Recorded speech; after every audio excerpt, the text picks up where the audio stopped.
Assalamualaikum warahmatullahi wabarakatuh. Iki ngaji santai-santai nama muhasabah. Muhasabah itu kalau Kiai Jawa maknani itu ngoreksi diri sendiri. Jadi menghitung diri sendiri. Ini pas bidang yang saya tekuni tadi karena Habib Ahmad yang minta kemarin sama ibu saya dari Indonesian Power itu. Ibu Lia, saya turutin sekaligus saya sambil belajar terus tentang muhasabah. Dalam konteks Indonesia, muhasabah itu sudah jadi perilaku ya. Karena dulu orang tua saya, guru-guru saya kalau ngandani itu, bayangkan kalau kamu jadi dia. Jadi misalnya kita mentang-mentang atasan, otoriter sama bawahan. Bayangkan kalau kamu jadi yang bawahan itu kayak apa? Laukun tamakanah, kalau orang Arab bilang, bayangkan kalau kamu di posisi dia. Makanya guyonannya orang-orang Indonesia itu kan orang ngaramkan judi gitu, bareng dikasih tahu. Tapi yang menang anak jenengan, alhamdulillah. Ternyata ngaramkan itu karena ada anaknya. Kalau anaknya yang menang ya seneng. Meskipun itu guyonan, tapi saya punya padanan itu dalam kitab Hikam. Nabi Ibrahim itu Khalilur Rahman, tentu bencinya minta ampun sama yang namanya maksiat. Suatu saat beliau diterbangkan di alam malakut. Itu kalau di Hikam saya halaman 15 juga. Saya masih ingat betul. Mungkin kalau Anda beda halaman karena beda cetakan. Setelah diterbangkan di alam malakut, diperlihatkan sama Allah. Ada orang pezina, ada orang syaribul khomri, ada orang mabuk, ada orang macam-macam. Allah tanya sama Nabi Ibrahim, bagaimana pendapat kamu Ibrahim tentang mereka yang maksiat? Kata Nabi Ibrahim, ya Allah, habisi saja mereka. Mereka hidup di bumi engkau, makan rezeki engkau, kemudian mereka tidak taat sama engkau. Singkat cerita di fase itu, saya ulang lagi di fase itu, Allah nurutin sampai sekian peristiwa, mungkin 3 atau 4. Sudah, setelah sekian tahun Nabi Ibrahim lupa peristiwa itu, kemudian beliau diminta menyembelih anaknya. Ini versi kitab Hikam.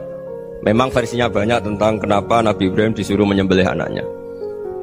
Ketika mau menyembelih anaknya, Nabi Ibrahim ragu. Huwa samratu fuadi, anak saya ini buah hati saya, kenapa engkau suruh menyembelih? Terus kata Allah, apa kamu tidak ingat ketika kamu saya angkat di alam malakut, kemudian kamu usul bunuh-bunuh, saya tidak mempertimbangkan usul Anda, tapi kenapa sekarang saya merintahkan kamu mikir gitu? Terus, ya karena ini anak saya ya Allah.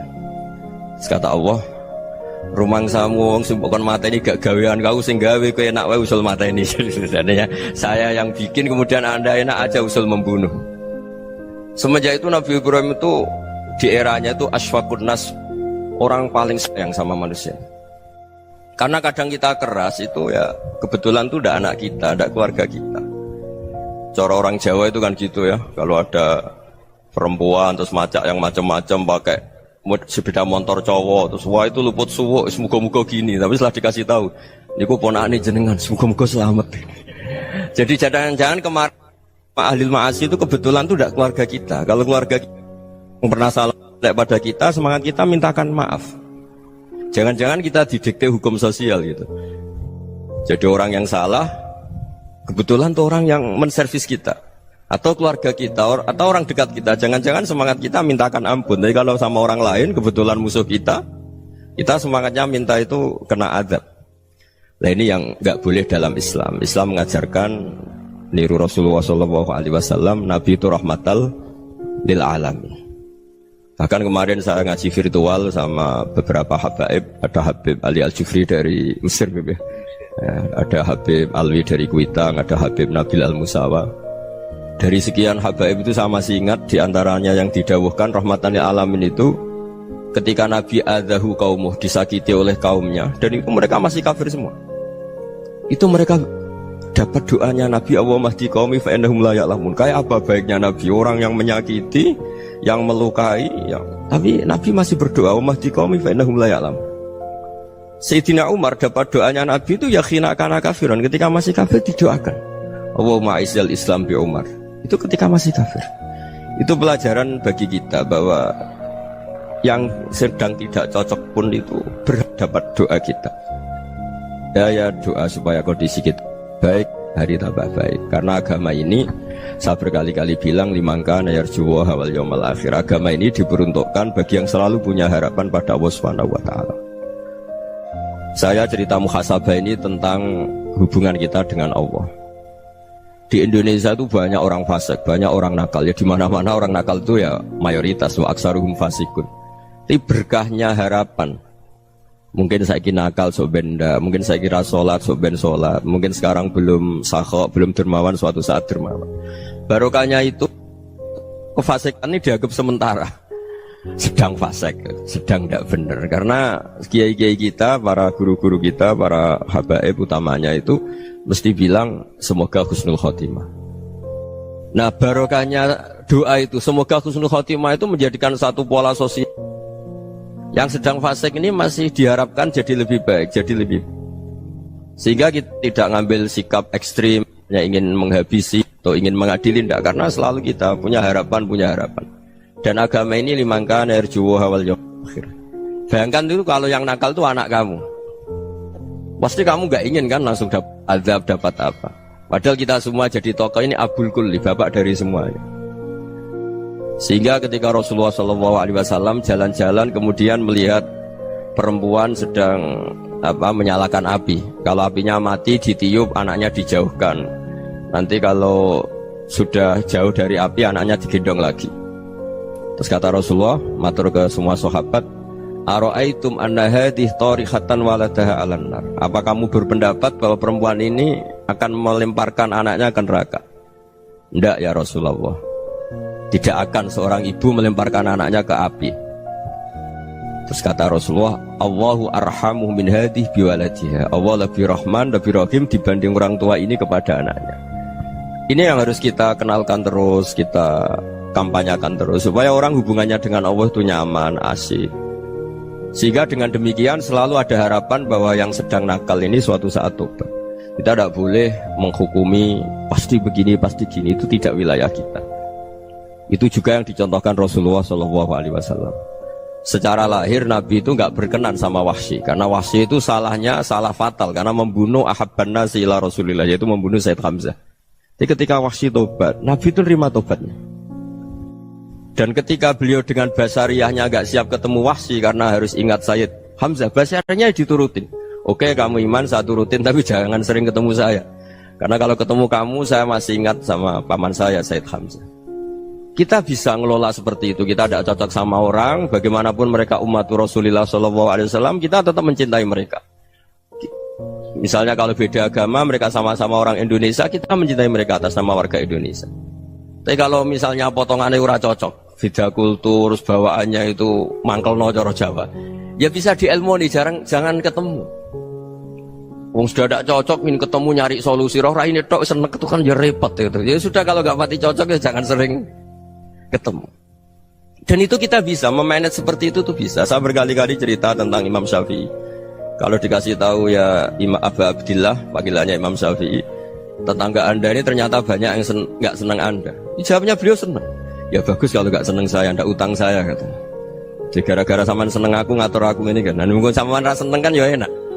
Jadi hidup itu dianggap happy. Kalau seneng ya teman silaturahim, kalau nggak seneng ya nggak bakal utang gitu. Baru kayak rasa seneng itu nggak ganggu gitu. Jadi dulu itu orang bisa ngelola seneng tidak seneng itu bisa, karena ada kearifan hubungan dengan Allah Subhanahu wa Ta'ala. Hidupnya selesai karena masyghul bi dzikrillah, mereka sibuk dengan Allah. Makanya kata ulama-ulama tasawuf, kamu jangan melihat manusia perilakunya, tapi kamu juga harus ingat yang gerakkan semua itu Allah Subhanahu wa Ta'ala. Dengan demikian kita farah, kita senang. Makanya Nabi kalau ngutus Anas bin Malik kemudian nggak kesampaian yang diinginkan karena Anas main. Ketika garwa-garwani Nabi agak tersinggung, Nabi andaikan Allah menghendaki yang saya inginkan kesampaian, pasti itu kesampaian. Jadi dianggap kegagalan Anas gak manggil yang dituju Nabi itu ya kersane Allah, ya enteng saja. Sayyidina Ali lebih parah lagi yang dialamin. Itu dalam beliau kalau dipanggil itu gak cepet-cepet ke sana. Ketika ditanya, kenapa kamu tak panggil gak cepet ke saya? Amin tu ukubatak, karena aku tahu engkau orang baik. Orang baik itu pemaaf. Jadi makanya orang-orang soleh dulu itu bodoni itu. Makanya sekarang kalau ada orang bodoni itu mesti dibidik orang soleh. Kalau orang-orang soleh itu kakean husnudzon lagi sering dibodonin. Abdullah bin Umar itu masyhur itu. Kalau ada budaknya sering sholat, sergap sholat itu dimerdekakan. Akhirnya nggak sholat pun pura-pura sholat. Akhirnya juga dimerdekakan. Ketika ditanya, kenapa engkau merdekakan? Padahal mereka sholatnya menipu engkau, kata pembisik-pembisik itu.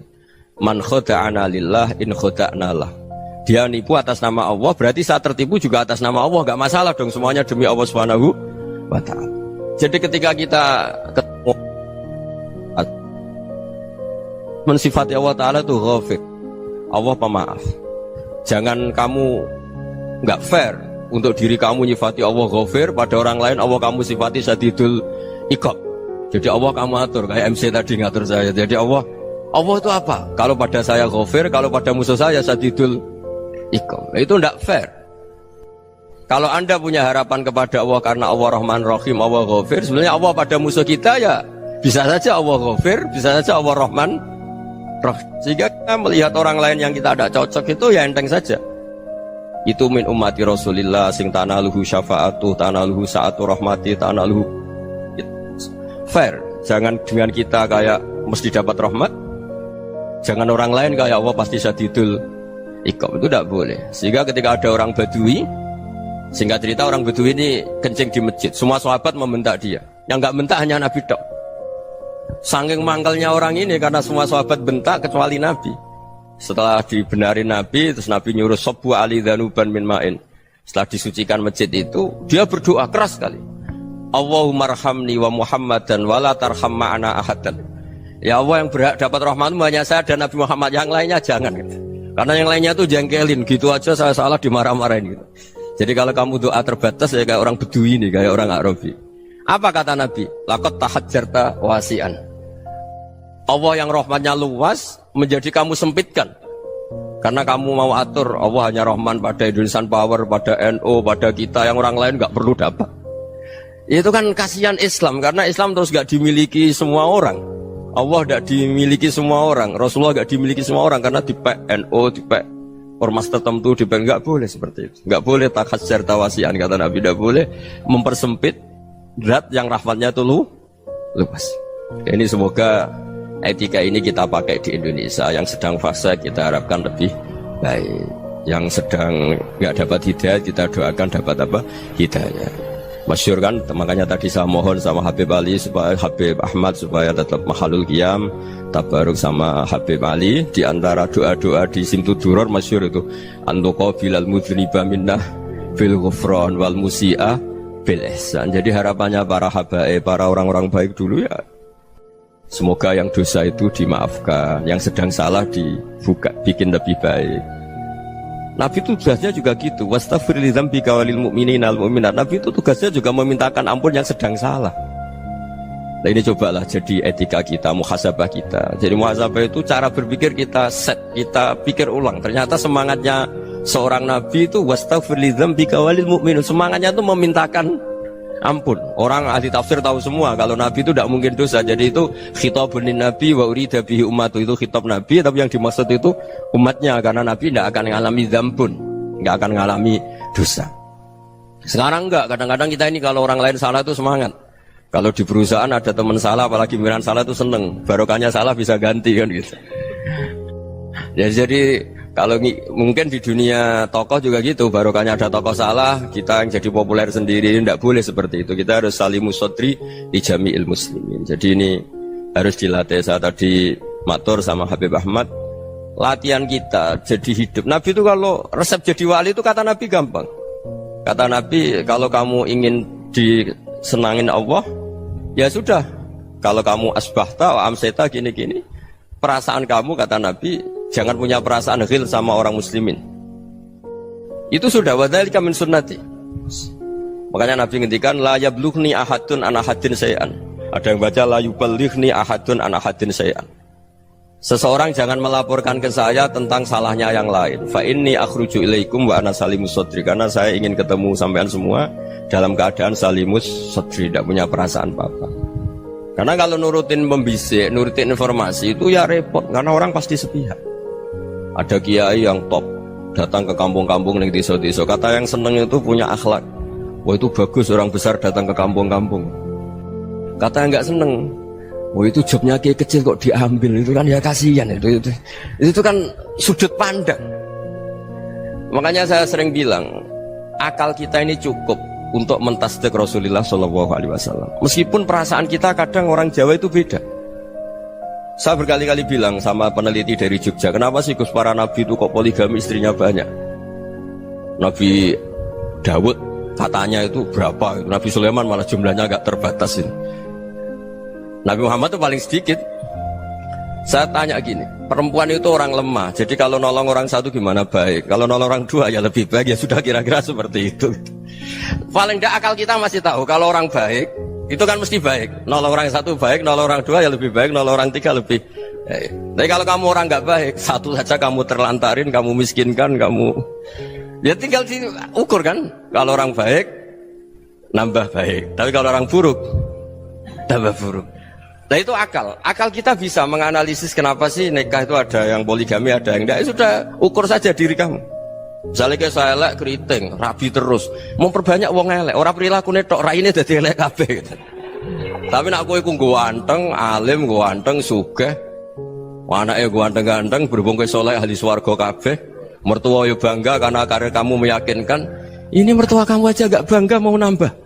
Ipar gak bangga, mertua gak bangga, desa kamu yang kamu wayai juga gak beda dengan Nabi ketika nikah Juwairiyah itu gak ada pernikahan sebarokah Nabi dengan Juwairiyah itu Azharu Rasulillah. Di situ habis perang banyak tawanan, gara-gara jadi besanya Nabi langsung dibebaskan semua karena Azharu Rasulillah. Sekarang besanya Kanjeng Nabi. Dulu Abu Sufyan mangkalnya bukan main sama Nabi, gara-gara putrinya dinikah terus langsung jadi. Kalau kamu kan enggak, nikah satu, nikah lagi, satu kampung musuh kamu karena istri pertama ya cemburu, yang kedua agak bangga. Wah itu selesai itu di dunia wal akhirah. Maksud saya nganalisis Islam itu harus pakai akal. Dan akal yang dipakai, ini saya bawa ke kitab Ihya, adalah pikiran-pikiran para ulama. Makanya ketika Imam Ghazali ketika ditanya fakaifa bi muslimin fasikin asawaha fi jami'i amri, kalau kalian ketemu orang fasik, orang Islam tapi fasik, perilakunya nggak ada yang benar. Kata Imam Ghazali jawabnya lucu, aneh. Ma min muslimin illa wa islamuhu ta'ah. Tidak ada orang Islam kecuali dia mau Islam, membenarkan Allah dan Rasul itu sudah taatnya dia. Kok kamu tidak bisa melihat taatnya dia?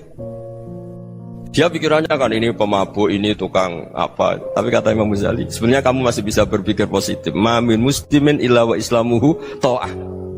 Tidak ada seseorang Islam ketika dia milih Islam itu pasti ada taatnya, yaitu tasdik pada Allah dan tasdik kepada Rasulullah SAW.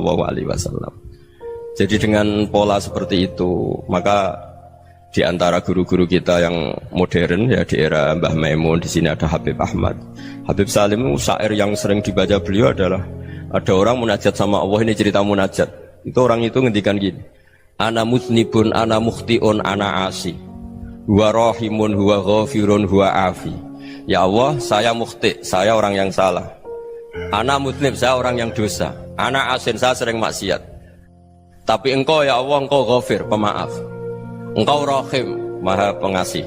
Engkau afin, yang mudah memaafkan. Kata orang ini, ya agak kurang ajar, tapi saking senengnya sama Allah.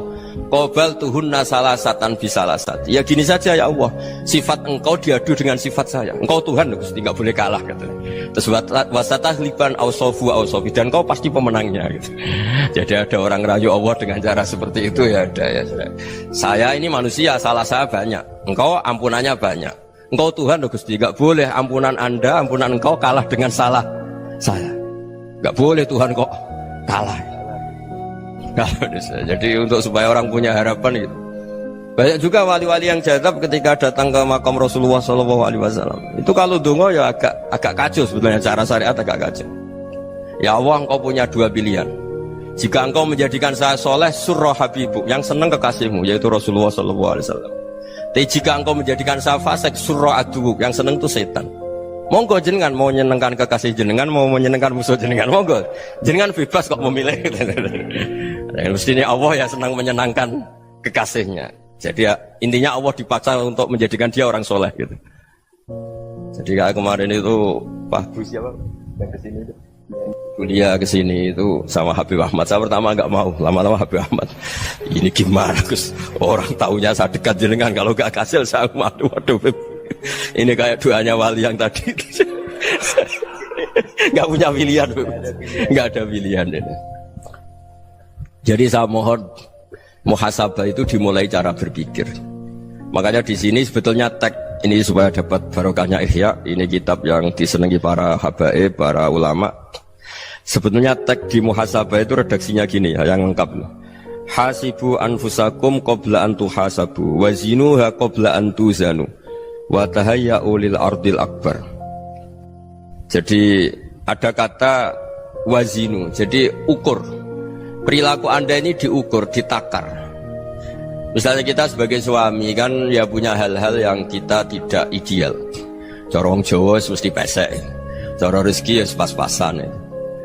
Dan kita juga kalau makanya agak boleh tanya istri begini, apa saat cinta pertama Anda? Pasti Anda kecewa. Orang jadi istri hanya korban terakhir itu.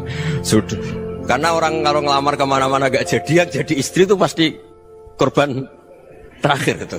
Jarang istri pilihan pertama, jarang. Ayo semua yang nikah. Rata-rata itu pilihan Anda pertama Pak, dari sekian ditolak di mana-mana terus. Ya perempuan terakhir. Kamu juga korban terakhir gitu. Itu wali-wali dulu kalau ngandani kita itu sederhana. Antal ini masyhur diceritakan Habib Zain bin Semit dalam kitab Al-Manhajus Sawi. Antalam tajid min nafsika kullama turid. Fa kaifa turidu min ghairika kullama turid. Kamu yang ingin ideal saja kamu tidak menemukan pada diri kamu untuk menjadi ideal. Kamu kan ingin ganteng, ingin punya uang banyak, ingin perilaku Anda sempurna. Anda saja yang punya keinginan tidak bisa mewujudkan keinginan Anda sendiri. Fakaifa turidu min ghairika ma turid. Jadi antalam tajid min nafsika kullama turid. Fakaifa turidu min ghairika kullama turid. Kamu yang punya keinginan saja. Misalnya saya ingin punya uang banyak, perilaku saya selalu benar, gak pernah salah. Loh, saya yang ingin saja dengan diri saya gak bisa untuk benar terus. Kok kamu berharap orang lain selalu benar? Jadi antalam tajid ya sama. Kalau kamu menuntut istri kamu itu ramah, neriman, apa kamu neriman sama wajah istri Anda gitu? Engkau ya pola neng dindi jajaki sana jajaki sini, kamu sendiri tidak tahu apa. Jadi itu nasihat yang luar biasa. Antalam tajid min nafsika kullama turid, fa kaifa turidu min ghairika kullama turid. Kamu mau menghormati semua orang? Tidak mau kan? Kemudian Anda berharap semua orang menghormati kamu. Kamu tidak ingin kan orang lain semua menghujat kamu. Sementara kamu enak aja menghujat orang lain. Makanya Rasulullah SAW luar biasa ketika bikin kaidah sosial. Apa la yu'minu ahadukum hatta yuhibba li akhihi ma yuhibbu li nafsihi. Jadi kalau ukuran iman itu sederhana. Kalau sesuatu itu baik, nyaman bagi Anda ya bayangkan itu pada teman Anda. Misalnya Anda bangun tidur sudah acak-acakan, gak punya uang, utang jatuh tempo, kan gak ingin ketemu orang. Ya kamu jangan bertamu ke jenis ini, karena kalau dengan kamu yang alami juga gak siap ketemu orang. Makanya ada Habib Alim itu dilapuri sama seseorang. Beb, dulu teman saya itu ketika saya kaya itu sering main ke saya. Setelah saya miskin, mereka tidak main ke saya. Kata Habib itu bagus, sunnah Allah begitu itu bagus. Coba kalau kamu dulu kaya, teman kamu main kan kamu gaya. Di rumah ada makanan, bisa hormat tamu. Setelah kamu miskin jadi buruh manol di pasar atau buruh bikin boto, teman kamu datang, malu enggak kamu? Mendingan enggak datang gitu. Akhirnya baru, oh ya alhamdulillah kalau gitu. Loh iya kan dulu teman kita datang, kita ada Alphard, istri cantik, rumah bagus. Lah kita miskin, buruhnya orang pas dibentak-bentak, teman kamu udah datang. Milih datang kamu enggak kalau setelah kamu jatuh? Enggak kan? Jadi barokahnya ilmu itu terus. Ya, tapi kadang-kadang orang tuh, wah setelah saya miskin teman-teman enggak kasih ke sini. Ya kalau kamu sudah jatuh, teman-teman kamu ke situ jadi tontonan. Ya mulai sekarang cara berpikir itu dirubah. Dulu yang namanya kiai itu kalau diundang orang itu ya agak-agak senang. Semenjak saya itu agak rubah. Mengundang kiai, ngatur kiai itu tak haram-haramkan ya ada lumayan lah, sekarang itu sudah mulai agak beretika. Dulu itu ngundang tuh tanggalnya ditentukan, jamnya ditentukan, enggak mikir apa kiai saat itu nganggur, enggak. Punya wadifah, enggak. Dia milih tanggal yang dia nganggur, enggak mikir pas itu kiainya nganggur apa, enggak. Ya saya hanya cerita aja, kamu tersinggung ya monggo, boten nggih monggo itu kan. Jadi saya mohonlah supaya tadi saya juga matur ke Habib Ahmad. Jadi untuk orang merasa ikut sunnah Rasul itu gampang sekali kata Sayyid Muhammad.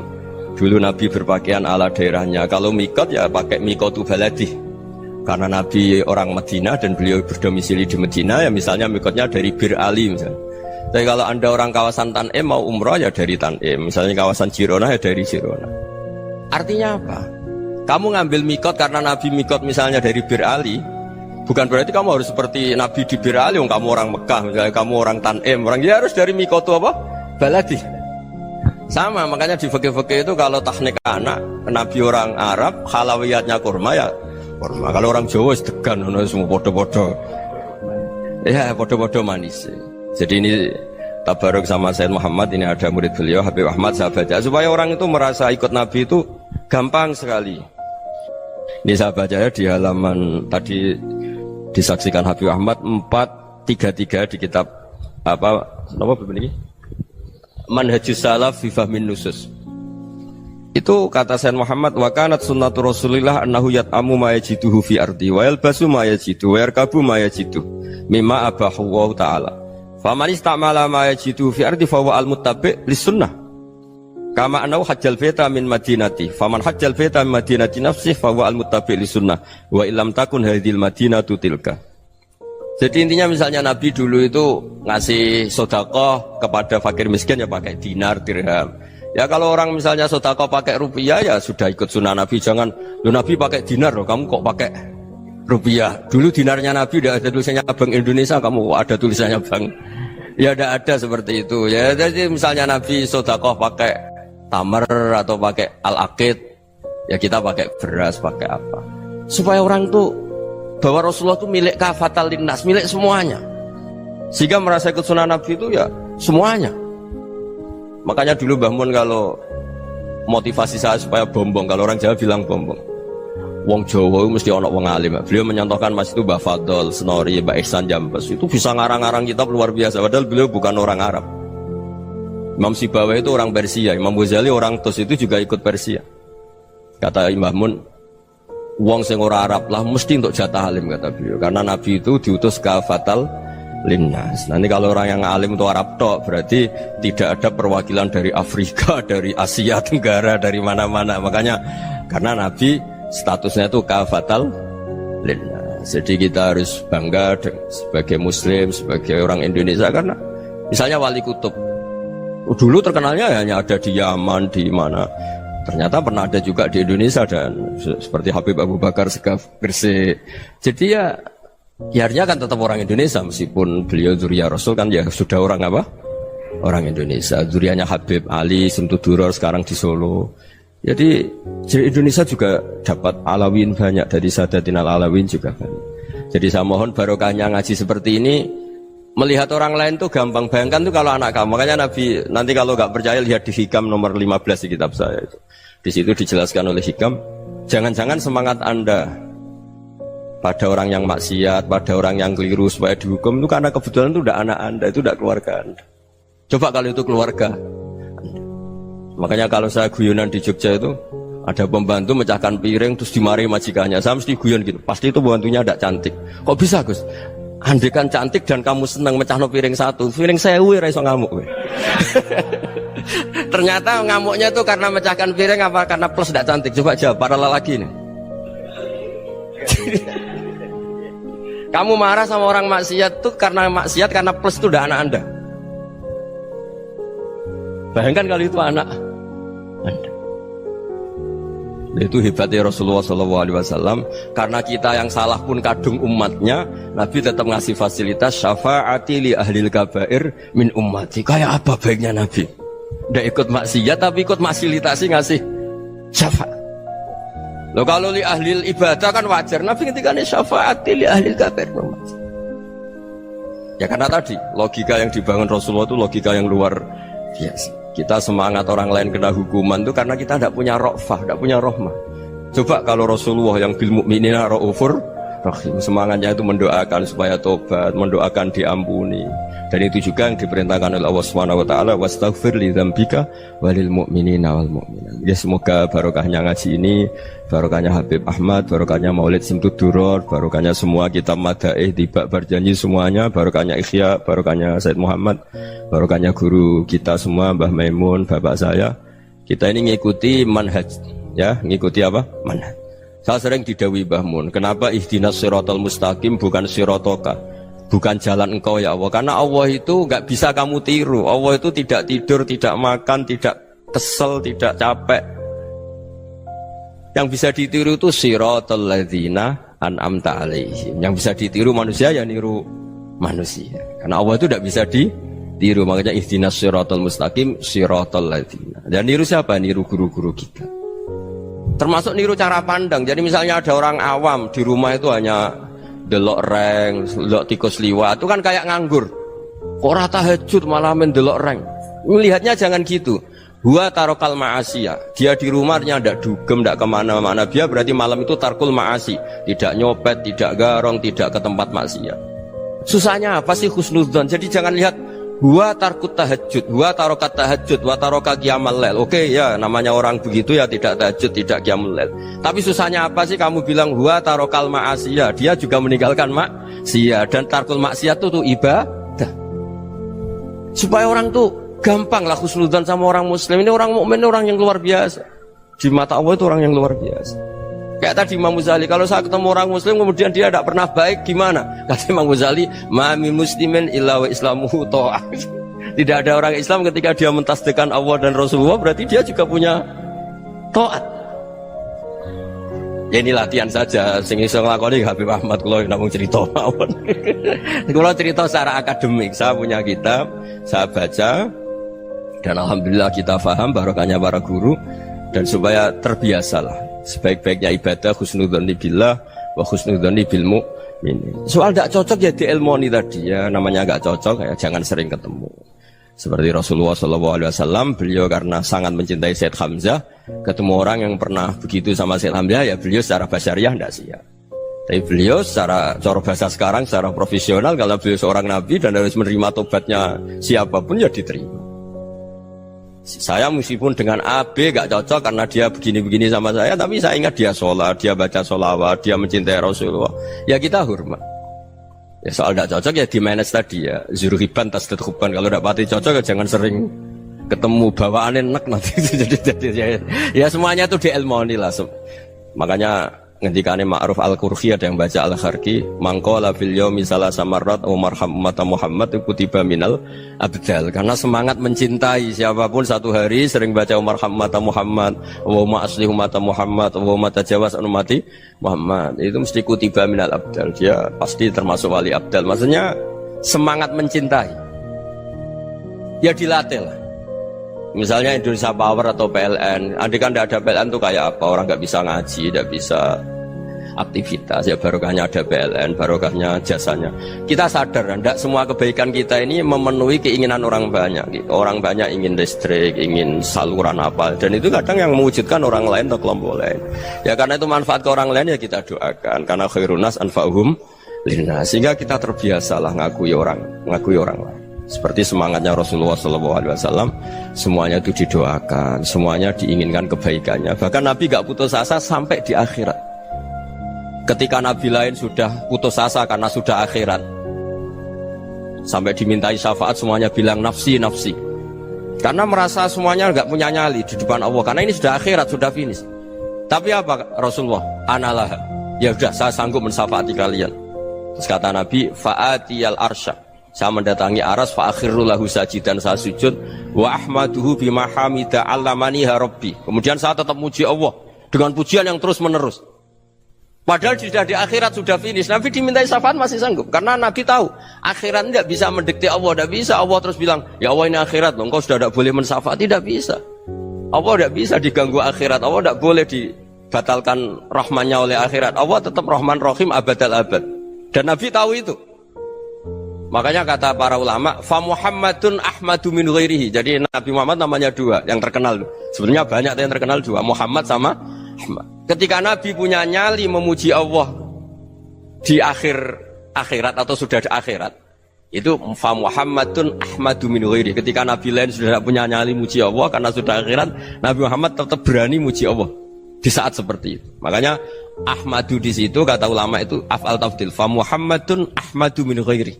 Kanjeng Nabi lebih memuji Allah di saat yang Nabi lain sudah tidak punya nyali untuk muji Allah di saat itu. Makanya kata Nabi fa akhiru lahu sajidan wa ahmaduhu bi mahamida 'allamaniha rabbi.